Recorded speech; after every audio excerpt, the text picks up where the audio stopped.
So for this assignment, you'll want to get a piece of paper ready. You'll need some painting supplies. So if you're fortunate enough to have a large paint set like the ones that we've used in the classroom before, then you would use that, use a large brush, and you can probably work pretty big. If you're going to use like a smaller paint set, like a watercolor set, I would recommend working smaller because that's a smaller painting medium. You're not going to want to have to spread it all over a paper.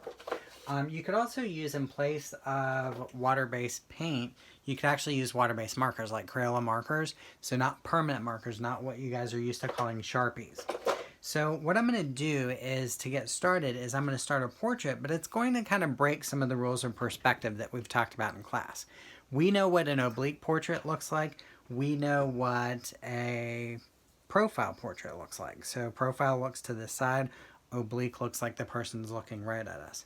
Now, one of the last images you guys saw on the slideshow was a painting done in Pablo Picasso's Cubist style, but it was actually by Andy Warhol. So it looked like something that Picasso would have done, but it was actually done by a different artist.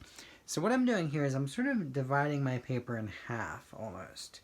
And as I do this, I'm doing a person's face, but it almost looks like they're in profile view, because this sort of looks like a nose pointed to the side. This looks like a mouth going sideways. But some of those rules I'm going to break as I'm adding different things to my painted image. So you'll start out by sort of dividing your paper almost, and then you're going to start putting facial features on there. So as you do that, you can keep using the same color. You could switch colors. So let's say even though a person whose face looks like this from the side, this would seem like profile. Well, maybe what I'm going to do is I'm going to put an oblique looking eye here.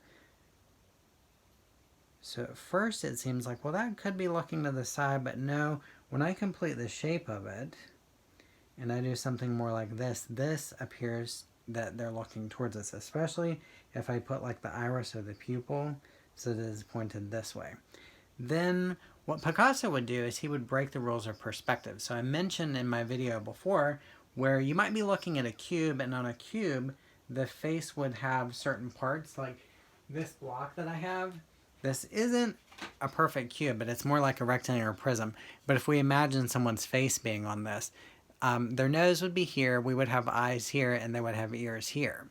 So what's going to happen is sometimes he would take the ear on this side and he would flip it around towards us, where all of a sudden we can see it, even though technically we're not supposed to be able to see it. So I'm going to do an eye here that's a little bit lower, and instead of doing this sort of oval shape, I'm actually going to do it more like an eye that would be looking sideways. And here I think I'm going to start choosing different colors. So I want to make it a little more interesting.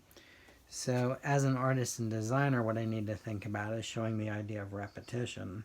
So here, if I'm starting to use blue on one side, maybe to balance things out, maybe I want to put some blue on the other side as well. So not necessarily in a way I would call a pattern, but if I'm repeating that color, it's in a different shape here, so it's a different size and everything, but I can still call that repetition. So what I'm going to start thinking about now are what are some other features I would work on that I would change the perspective one. So the nose would be something, the mouth would be something. We know how to make it look like it's oblique. We also know how to make it look like it's profile. So I want you guys to get started. In the next video, we'll talk about the rest of the face.